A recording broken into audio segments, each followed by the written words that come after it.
nessa parte, então depois pega. No Antigo Testamento é um pouco mais difícil de identificar, né, o único Deus e 3 pessoas.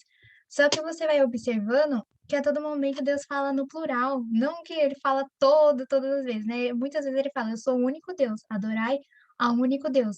Mas tem muitas passagens que Deus ele fala: "Façamos o homem". Então, quem façamos? E ele está falando aqui para pessoas, Deus, o Pai e o Filho, que é o Filho e o Espírito Santo. Então, o que é difícil para o muçulmano entender um único Deus e 3 pessoas, na Bíblia ele está bem revelado em várias partes. Oi, Cris, boa noite, paz Senhor. Acabamos de se ver, né, Cris? Mas, Senhor, Aí eu vou depois aí você também pode abrir seu vídeo, aí eu vou ficar olhando para vocês, quem puder também, abre o vídeo, o áudio. Hoje a gente vai ler a da Jaine. A Jaine, ela não tem como falar, porque na casa dela tá todo mundo dormindo agora. Então, como ela não tem, qualquer coisa, Jaine, vai mandando no chat as observações que você quer que eu faça da sua carta, mas eu vou estar lendo, então vocês lê a minha voz, mas é a Jaine. Tanto que ficou muito bom, sabe? Deus, eu vejo como ele nos dá esse entendimento e nos ajuda a escrever. Que é que nem eu falei, é um povo bem particular, aí às vezes eles algumas barreiras que tem, depois da carta da Jaine, a gente vai ver, há algumas barreiras de entendimento, então às vezes se a gente já explica para eles, eles abrem o coração para o evangelho. Então o primeiro a barreira que eu estava falando para vocês é que eles não entendem a trindade, né, que isso a gente pode tanto falar antes ou depois só, porque é difícil mesmo a compreensão, imagina, é o homem tentando entender a Deus. Deus que é muito maior do que nós. E aí quando a gente vê lá Salmos, Senhor falou ao meu Senhor.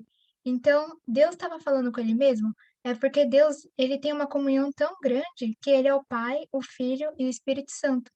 E a gente vê muitas passagens na Bíblia falando da Trindade. Aí hoje a gente vai ler e depois vai assistir esse vídeo que é um muçulmano, ex-muçulmano, que se converteu ao cristianismo, que assim, recebeu a salvação mesmo. Mas assim, quando você vê um muçulmano que ele nasceu, né, que tem toda a cultura, a sua família em si, que é do islamismo, se converter a Jesus, quer dizer que realmente foi pelo novo nascimento. E ele foi muita batalha para ele sair do Islã, muita batalha assim de entendimento, porque se vocês verem, quando nós estamos falando para a batalha espiritual, Satanás ele cega a mente, ele não cega, né, tem muitas coisas que pode cegar, só que se Satanás conseguir cegar a mente do homem, ele consegue todas as coisas.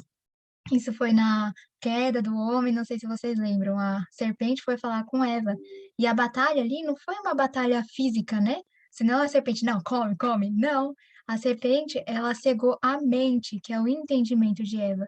Então, toda a obra de Satanás e o plano dele sempre foi esse, sempre foi cegar a mente do homem para o homem se rebelar contra Deus. Satanás quer colocar o homem, a criatura, contra Deus. Por quê? Satanás já ficou contra Deus. Satanás ficou contra Deus, se rebelou e ele caiu. Deus o tirou. Deus o tirou de todo o poder, de toda a glória que tinha nos céus com Deus, e Deus ele condenou Satanás. Então Satanás quer que a gente se rebele contra Deus. Essa é a questão muito importante, porque quando a gente tem coisas que acontecem na nossa vida e a gente pensa assim, e isso já aconteceu comigo. Ah, mas por que que Deus fez assim? Por que que Deus permitiu? E isso é a maior, o quê? É o maior interesse de Satanás, colocar a criatura contra Deus, porque Satanás já se rebelou contra Deus. Então, quando ele foi falar com Eva, Satanás falou o quê? Ele falava: "Ah, Deus falou que é assim, mas é que Deus não quer a sua felicidade. Sabe, por que que Deus fala para você não comer dessa árvore? Você vai ser que nem a Deus, você vai conhecer o bem e o mal. Deus, ele tá falando isso para você, mas é porque ele tem o quê? Ele não quer que você seja igual a Deus". Ou seja, Eva não foi uma batalha física, né, que muitas pessoas pensam: "Ah, não, porque eu vou gritar e falar", porque realmente, quando é uma batalha espiritual, tem também as expressões, né, que você fala: "Em nome de Jesus", mas a maior parte é o quê? É uma batalha que Satanás ele trava na nossa mente. Então é aquela e até hoje Satanás fala assim: "Ah, mas por que você vai servir esse Deus? Ele não quer que você seja feliz. Aproveita, come do fruto, aproveita, vive. Nossa, tem tanto prazer". E aí você vê que Satanás, ele só nos chama atenção se ele mentir, porque todas as coisas que Satanás ele oferece, ela só é boa por quê? Porque é uma mentira. Então hoje, quando a gente recebe tentações, e a gente recebe hoje, não foi só Eva. Eva foi culpada, foi, mas a gente também é. Por quê? Porque toda vez que a gente recebe as tentações, Satanás batalha na nossa mente. Então é muito importante que a gente entenda que quando a gente for falar com esses povos, com os muçulmanos e em geral, eles têm a mente o quê? A mente presa nas coisas que Satanás os cega, os seus entendimentos. Então é por isso que a gente estudou, né? A Cássia está escrevendo, a Letícia escrevendo a carta, e muitos ainda estão escrevendo, mas assiste as reuniões que a gente teve, porque a gente falou dos profetas, eles falam, os profetas do Antigo Testamento, e eles creem, então a gente falou sobre os profetas, como eles podem apontar para o sacrifício de Jesus, e também a parte de Jesus, né? Como que Jesus falou que ele é Deus, que eles falam, Jesus nunca falou que é Deus, e eles continuam falando isso. Mas ele, todo momento, né, fazendo as obras do Pai. A Cássia perguntou pergunta no final. A pergunta, você quer perguntar agora? Ou você quer, ou tá falando da carta? Olá, pessoal, boa noite. Boa noite. Consegue me ouvir? Sim. Eu tenho uma pergunta sim, referente a isso. Na verdade, como a cultura é totalmente diferente, né? Uhum. As crenças são totalmente diferentes, eles nascem e crescem com um tipo de pensamento. Então, assim, para quebrar formas de pensamentos e paradigmas é extremamente complicado. Como que a gente faria a primeira, como que eu posso falar, a primeira conversação para introduzir ao evangelho? Eu queria entender um pouquinho sobre isso. Que é o primeiro contato, né? Isso mesmo. A gente até recebeu um áudio de um parente, não sei, da Socorro, que tá na Turquia agora. E aí ele falou, não fala a Bíblia, não fala a palavra Bíblia, porque quando você começa a conversar com eles, eles não vê Bíblia como um livro sagrado. Então não vem de Deus. Para eles, mesmo que a gente falou, né? O Antigo Testamento eles creem, que é assim, vocês vão ver no vídeo hoje. O muçulmano, a visão dele é que Deus se revelou na história. Então ele começou pelos profetas, e ele começou, só que quando chegou em Jesus, o Antigo Testamento eles falam que já estava corrompido e a Bíblia também. Então, eles não têm, se você falar para eles a Bíblia, eles não têm como livro de base de fé. E aí é por isso que a gente fez as duas chamadas principais aqui, que é como vamos fazer essa carta. Aí a gente tem dois passos, que é os profetas do Antigo Testamento, porque mesmo que eles falam, né, não tem, a Bíblia foi corrompida, eles creem em Moisés, Abraão, Moisés, e essas, tanto Moisés, Abraão, Adão, eles estão escritos como bem parecido com a Bíblia. Aí eu falei, por quê, né? Porque Maomé, que escreveu o Corão, ele era comerciante, então ele ouviu judeus, ouviu cristãos. Esse ouvir, ele, né, falou: eu estou sendo inspirado". Então, ele alegava: "Estou sendo inspirado pelo anjo". Só que assim, o Corão tem muita parte que você pega a história de Moisés na sarça, Moisés que gaguejava, teve que sair do Egito.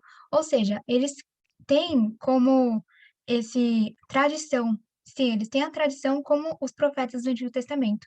Então, é por isso que quando a gente começa a falar com eles, começa a falar pelos profetas, porque é através deles que eles vão ter um primeiro contato. É verdade, Deus se revelou, Deus falou isso a Moisés, verdade. Tanto que, assim, o muçulmano, ele é muito devoto. Só que eles, mesmo que eles são devotos, e muitos já, eles decoram, gente. Isso que é o ponto, né? Nós cristãos temos a revelação de Deus e muitos não conhecem a Bíblia. Mas o... Boa noite, Sara. Mas o muçulmano em si, ele precisa do quê? Tá aqui, Sara. Tem rapidinho, Sara, depois você fala aqui. Aí o muçulmano em si, ele tem essa abertura com o Corão, só que ele precisa da interpretação. Então, tipo, eles não se você falar alguma coisa da Bíblia, eles até acham que é o quê? O Corão. Por quê? Você coloca lá, né, os versículos. Eu já mandei já o versículo de Moisés falando sobre a lei. A Jaine, você vai ler na carta dela, a gente vai ler. A Jaine colocou também de alguns profetas, colocou de João Batista. E quando você escreve assim, eles, por eles já terem no Corão, não é igual, mas eles não conhecem, eles acham que é o Corão, mas é a palavra de Deus, é a Bíblia. Então, como a gente tem muita coisa em comum, é maravilhoso isso, sabe?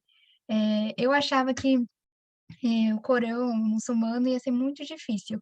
Só que quando você estuda, eles têm o profeta, tem Moisés. Aí eu comecei a falar, Moisés falou de sacrifício, Abraão ia sacrificar o filho, mas ele sacrificou um cordeiro, porque Deus falou, não, tudo bem, poupe o seu filho, aí tem o cordeiro. Só que a todo momento Deus falando, todos os profetas falavam de Jesus, apontaram para Jesus. Aí ela escreveu sobre Isaías, então, a partir dos profetas, eles abrem o coração para ver Jesus. Porque se todos os profetas anunciaram a justiça de Deus e a justiça de Deus consumiria o pecador, essa mesma justiça de Deus, o Deus, ele mandou Cristo. E Cristo sofreu a ira de Deus. Então, você vê que ele sofreu e padeceu em nosso lugar. Porque Deus é justo, né? E a justiça condenou ao seu filho, que todo momento, tabernáculo, e aí é a partir disso. Você tem mais alguma dúvida? Mas essa é a base que a gente está começando a falar com eles, pelos profetas e depois Jesus. Conseguiu esclarecer um pouco, Cássio, assim? Você pode disputar também. Sim, obrigada, viu? Imagina. Vamos até ler a carta da Jaine. A Jaine já tá, aqui é a minha carta. Que aí a gente vai ver bem como que ficou, né? Ela falando agora com os muçulmanos. Vou compartilhar a minha tela. Aí me fala se vocês conseguem ver. Eu tô pelo celular.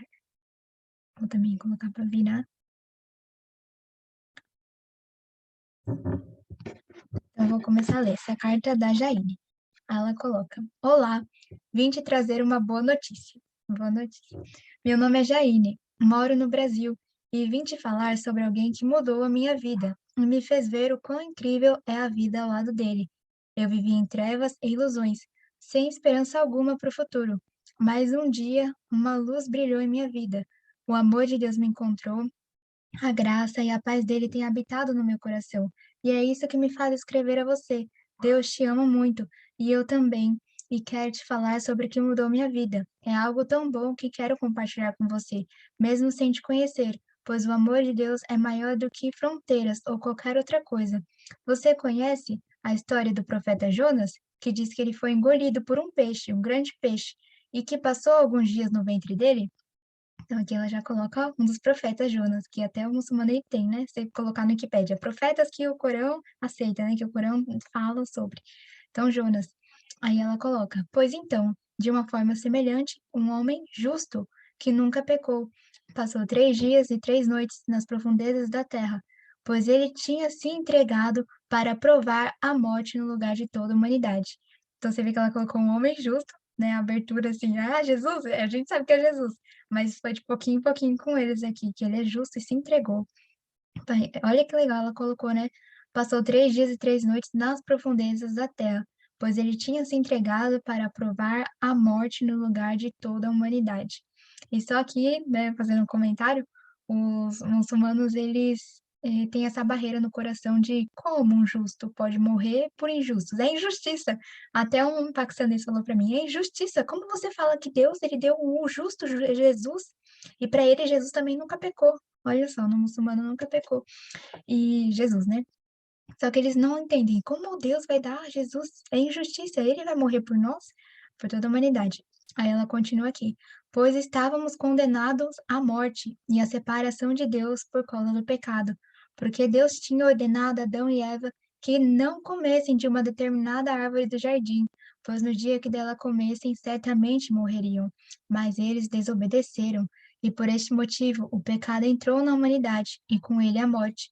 E isso se espalhou a todos os seres humanos e nos separou de Deus, e resultou na morte de todos nós, pois tínhamos transgredido a lei de Deus e fizemos o que era mal aos olhos dele. Você vê, essa parte é muito boa, né? Aquilo que a gente estava falando foi o quê? Foi a causa da rebelião. Pela rebelião do homem contra Deus, por causa do pecado, Deus, ele é justo, então ele não vai contra a sua palavra. Assisti um vídeo que perguntavam por que que Deus, ele só não perdoou, sabe?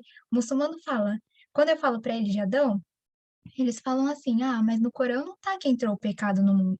É isso que é a questão. O Corão é uma verdade que é semelhante à verdade, mas não é. No Corão não entrou o pecado no mundo.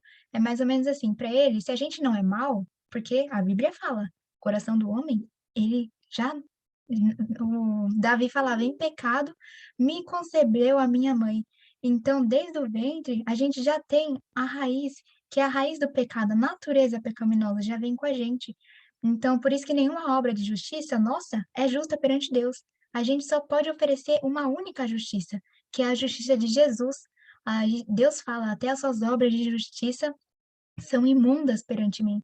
Então, às vezes, ama, mas ama com interesse. Então, tudo que é do homem, pela natureza corrompida, o pecado entrou no mundo. A gente só pode ter perdão, reconciliar, fazer as pazes com Deus, pelo quê? Pelo sangue do justo que nos cobre, que tira o nosso pecado.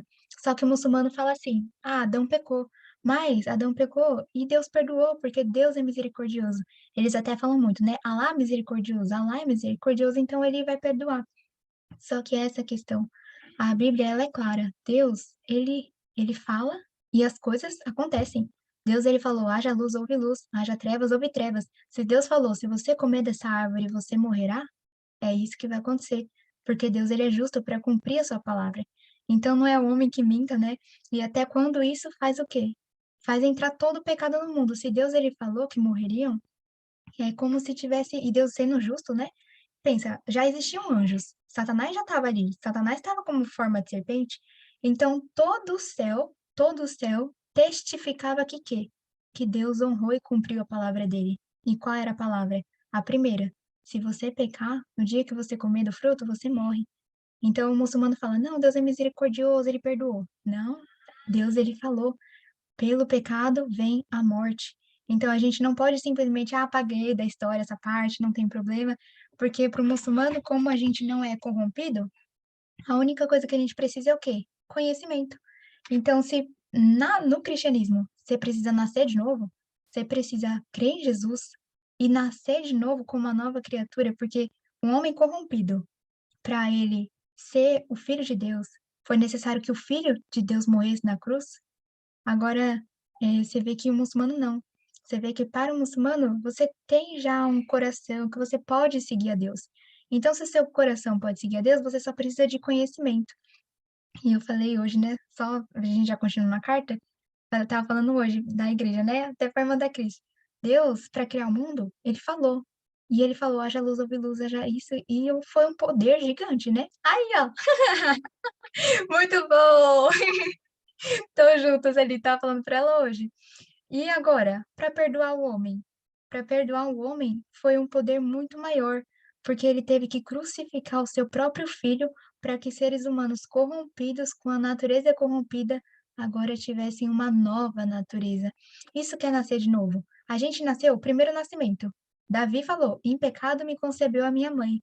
Desde que a gente nasceu, quem já ensinou uma criança a mentir? Não, não precisa nem ensinar, a criança já vai mentir. Se você deixar a criança sozinha, por isso que na Bíblia fala: "Você guia, você como pai, você se você repreende sua criança, porque se você deixar a criança sozinha, no coração dela, ela vai seguir de abismo em abismo, de pecado em pecado, porque ela não sabe, mas isso já é na nossa natureza, o pecado. Então, para que você nasça, você herda o reino de Deus, se no céu não entra pecado, você não tem que ter mais pecado. E como você não tem pecado? Só pelo sangue de um justo, que é Jesus que morreu na cruz e lavou todos os nossos pecados. E aí, por isso agora a gente morre com Cristo e a gente é uma nova criatura, que a gente antes não podia fazer a vontade de Deus. Só que agora, como a gente creu em Cristo e a gente recebeu o Espírito Santo, agora a gente pode andar, porque a nossa paz com Deus foi restabelecida. Então a gente só pode agradar a Deus porque a gente, nos nossos pecados, a gente se arrependeu, creu em Cristo e recebeu o Espírito Santo. Então, receber o Espírito Santo é o que nos guia na nossa caminhada. Aí ela continua aqui, né? Pois estávamos condenados à morte e separação de Deus por causa do pecado. É muito bom, porque o muçulmano vai entender, é por causa do pecado. Mesmo que Deus é misericordioso, que eles falam, não tem problema, é misericordioso, ele vai perdoar, mas tem um preço. Ó, pois Deus tinha ordenado a Adão e Eva que não comessem de uma determinada árvore do jardim, pois no dia que dela comessem, certamente morreriam. Mas eles desobedeceram, E por este motivo o pecado entrou na humanidade, e com ele a morte, e isso se espalhou a todos os seres humanos, e nos separou de Deus, e resultou na morte de todos nós, pois tínhamos transgredido a lei de Deus e fizemos o que é mal aos olhos dele. Não podíamos nem pensar em como ter anulados os erros e as falhas que cometemos aos olhos de Deus. Não temos como pagar o preço por todo pecado e injustiça. Então era necessário que alguém justo, santo, que nunca pecou, recebesse sobre si o castigo pelos nossos pecados. Fomos ensinados que toda alma provaria o sabor da morte, mas Deus, em sua infinita misericórdia, é aí que entra a misericórdia, que o muçulmano adianta, né? Deus perdoou, sem nenhum preço. Mas Deus falou, tem um preço, é a morte. Se a morte não vai sair, se tem um preço e a morte está aqui, então a morte, ela foi dada em Jesus. Por isso que se Deus fala a morte, o pecado vem à morte, Jesus morreu em nosso lugar. Então, por isso fomos ensinados que toda alma provaria o sabor da morte, mas Deus, em sua infinita misericórdia, enviou um homem perfeito, que nunca cometeu pecado, para morrer em nosso lugar, para que por meio dele pudéssemos ter vida eterna. O profeta João Batista, quando viu, disse: Eis o Cordeiro de Deus, que tira o pecado do mundo. Ou seja, ele foi e é o sacrifício perfeito e eficaz, que remove todos os nossos pecados e nos livra da morte. Assim como o profeta Jonas foi lançado ao mar para que a tempestade parasse, Jesus Cristo, Filho de Deus, se lançou na morte. Olha como é bom. A Jaine pegou bem aqui. Toda a Bíblia é Jesus. Se você quiser, a gente tem muitas coisas que a gente pode encontrar na Bíblia, tanta história, o povo judeu, porque realmente eles são povos históricos na humanidade, teve as guerras, só que a Bíblia, ela quer apontar para você um nome, é o nome de Jesus. Então Deus contou todas essas coisas. Jonas é importante por quê? Porque Jonas faz parte do plano de Deus. Mas que plano? O plano da salvação, que é revelado em Jesus. Aí por isso que ela colocou aqui, o profeta Jonas foi lançado ao mar para que a tempestade parasse. Ela fez como uma tipologia, né? Assim como Jonas, ele teve que ser lançado, Jesus Cristo, o Filho de Deus, se lançou na morte.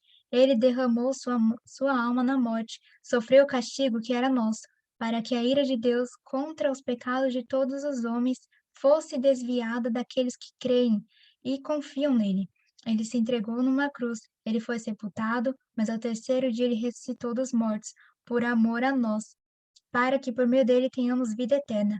Deus viu que não poderíamos fazer nada para alcançar a salvação e a vida eterna por nós mesmos, pois o mal está em nossos corações e não podemos tirá-lo por nós mesmos, mas por meio do sangue do Cordeiro de Deus, que é Jesus, podemos ser purificados e lavados de todos os nossos pecados, e assim passar a ser livres de toda a condenação que o pecado traz.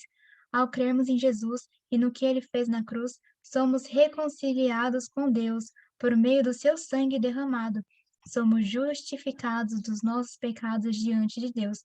E quando nossa vida aqui acabar e nos apresentarmos diante de Deus, ele não nos condenará, mas verá que fomos lavados de todos os nossos pecados por meio do sangue de seu Filho, e nunca mais seremos separados dele. Ele nos ama incondicionalmente e deseja nosso bem. Por isso, ele notifica aos homens que todos, em toda parte, se arrependam, creiam e confessem Jesus Cristo como seu Senhor e Salvador, pois não há salvação em nenhum outro nome debaixo do céu, pelo qual devemos ser salvos, pois somente Jesus pode perdoar nossos pecados e nos dar vida eterna. Somente Ele pode nos iluminar e nos tirar das trevas desse mundo. Ele é a verdadeira esperança, Ele é a paz que tanto queremos e precisamos. Jesus disse que ele é o pão da vida e a fonte da água da vida. Aquele que vai até ele jamais terá fome e jamais terá sede. Ele é a luz do mundo, e quem o segue não andará em trevas, mas terá a luz da vida. Você vê que ela começou pelos profetas, né? Citou Jonas, falou aqui, João, né? Por toda parte se arrependam, creio, e falou de Jesus agora, porque a gente fala que nem a gente teve duas reuniões, a dos profetas e Jesus. Então, como é que Jesus ele falou que ele é o Salvador, o Cordeiro de Deus que tira o pecado do mundo? Primeiro, ele fala, ele é o pão da vida, né? Então, o pão é alimento. Quando você começa a andar com Deus, você precisa da palavra. Você percebe que você não só sente fome no seu corpo, mas se a gente passa um tempo sem ficar ouvir a palavra, a gente não é alimentado, a gente precisa, a gente sente a fome. E Jesus é a palavra, é o pão da vida. é a palavra de Deus, a fonte da água da vida. Então você vê que a abordagem que ela parte aqui para Jesus é exatamente que como Jesus ele falou, Jesus é a porta, aí ele fala: "Que isso, porta? É a porta. Se você quer passar, se você quer entrar no reino dos céus, você não vai poder por causa dos seus pecados, mas se você passar pela porta que é Jesus Cristo, você entra". É como aquele do da Páscoa, aí tem que como é que você vai ficar vivo? Aí eles passavam na Páscoa o sangue, né, em Êxodo, Moisés fala: "Passa o sangue e não morrerá". E a mesma coisa, Jesus é a porta que com seu sangue nos lava para a gente poder entrar nos céus, porque não entra pecado. Mas se você crê em Jesus, Jesus ele é fiel e poderoso e o sacrifício dele foi aceito por Deus para te purificar de todo pecado. Aí fala: "Ele jamais terá fome e jamais terá sede. Ele é a luz do mundo. Em quem o segue não andará nas trevas e terá a luz da vida". Jesus é o caminho até Deus, o caminho, a verdade que não muda e a vida que nossa alma tanto deseja. Jesus disse: "Eu sou a ressurreição e a vida. Aquele que crê em mim, ainda que morra, viverá". Quando cremos nele, temos vida plena, vida eterna. Por meio dele, ressuscitaremos para vivermos para sempre ao lado de Deus nos céus. Através de Jesus, somos feitos filhos de Deus e podemos fazer orações chamando Deus de Abba, Pai. Podemos ter um relacionamento verdadeiro e íntimo com Deus, que nos ama incondicionalmente e se importa conosco. Jesus venceu a morte por amor a você. Você crê nisso? Se sim, queira recebê-lo em seu coração. É necessário que você o confesse com sua boca que ele é Senhor e Salvador, se arrepender de seus pecados e crer em seu coração que Deus o ressuscitou dos mortos, e você será salvo. Deus abençoe você. Nossa, é uma carta muito completa. Deixa eu ver aqui no chat. Jaine foi do início ao fim. E como a Cássia perguntou hoje, né? Falou dos profetas, falou de Jonas, falou como Jesus, ele falou que ele é a vida, falou da morte, principalmente a gente falou, gente, por mais que você fale dos profetas, fale das falas de Jesus, tem que explicar, porque muito da pregação vem como eles vão entender, é pelo Espírito, mas como a gente explica, vem muito, né, o entendimento, que é o quê? Entendimento, o Espírito Santo convence do pecado, justiça e juízo. A Jaine colocou aqui, o pecado nos afastou, nos tirou a vida com Deus, a morte entrou, e aí vem a justiça de Deus nos condenaria. Então o justo morreu por muitos injustos, e aí convence do juízo, que no tribunal de Jesus é a porta, porque no tribunal, se Deus fosse injusto, aí cometeu um crime, o juiz vai, tá, pode ir. Não, Deus é justo. Se você cometeu um crime, aí vem a morte. Então, por isso que ele condenou o seu filho em seu lugar.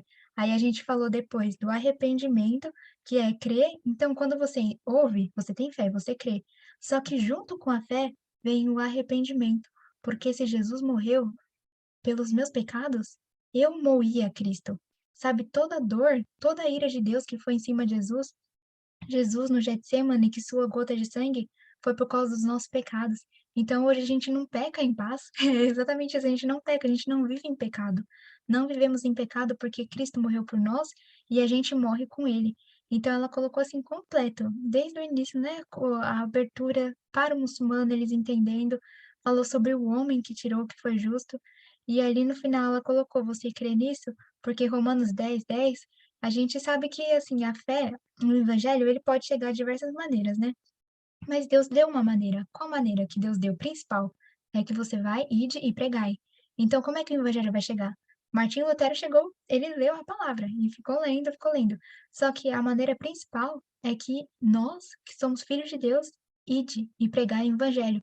Então, nós estamos com essa carta e aí eles ouvem, eles creem. Então, é por isso que quando a gente conversa com eles, a gente vai enviar as cartas e a gente vai continuar conversando, no sentido de que você leu, e como é no seu coração, você crê? Porque Romanos 10:10 fala, crê com o coração e confessa com a sua boca. Porque como o confessar, Jesus fala, né? Aquele que me confessar diante dos homens, eu confessarei diante do Pai que está nos céus.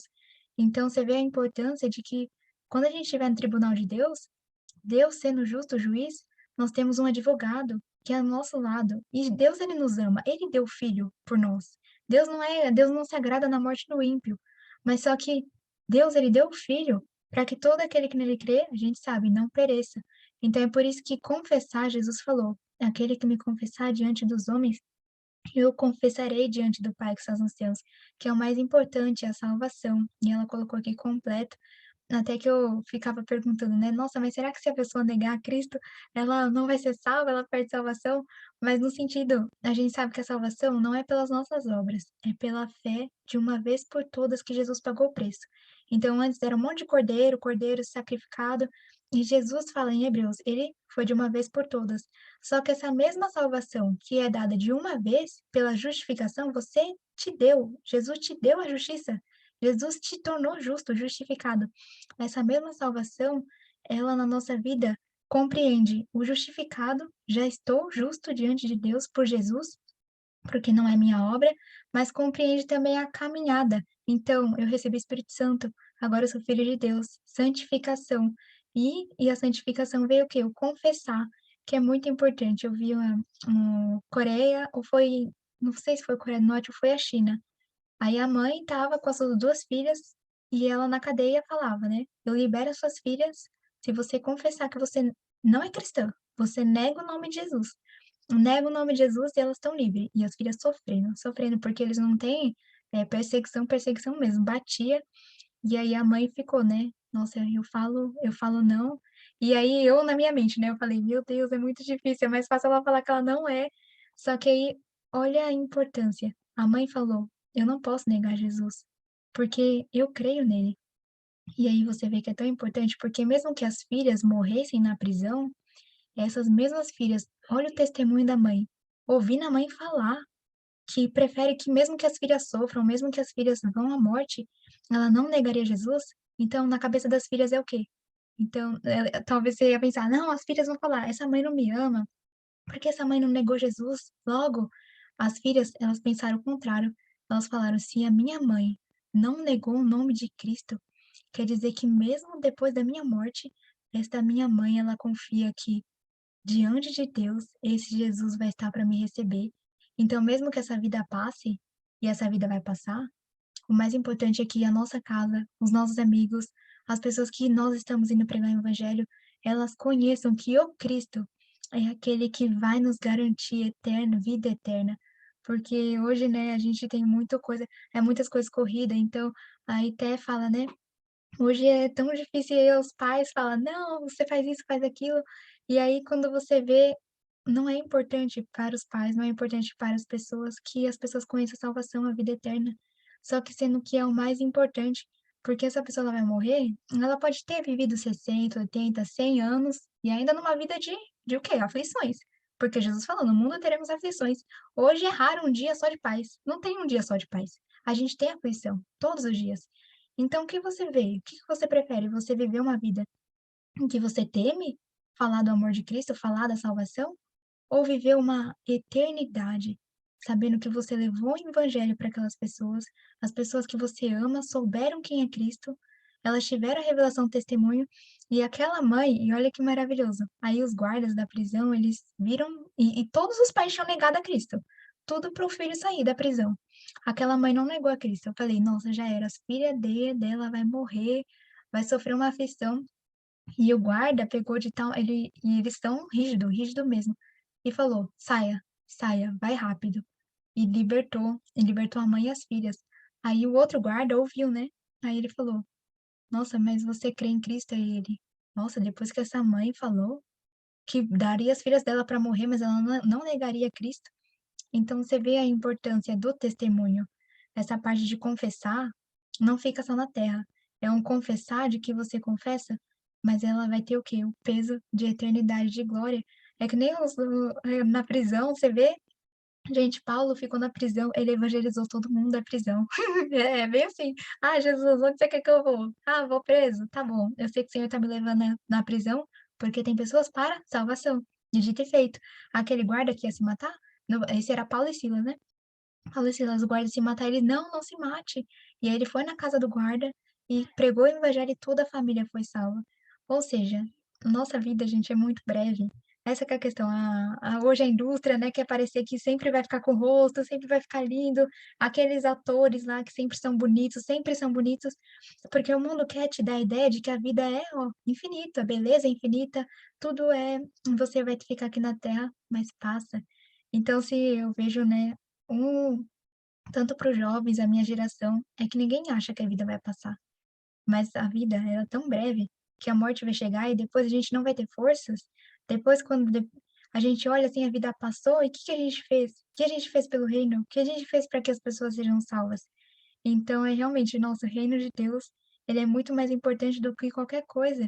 Mas como a gente vive nesse mundo, tá bom, Jesus, eu estou trabalhando. Assim como Paulo estava na prisão e evangelizou na prisão, no meu trabalho eu vou falar de ti. Na minha escola eu vou falar de ti. Então a gente não sai do mundo, mas a gente vive, é mais uma batalha, a pior batalha ainda, não é sair do mundo. Aí Lutero falou sair, mas a batalha em si é quando a gente vive no mundo como filhos de Deus. Gente, a reunião vai acabar, eu vou abrir outra, que vai ser muito importante. Eu vou só passar o vídeo na outra, que é o vídeo do muçulmano, e ele fala o que que o muçulmano pensa. Ele fala como muçulmano, ele cresceu ouvindo isso,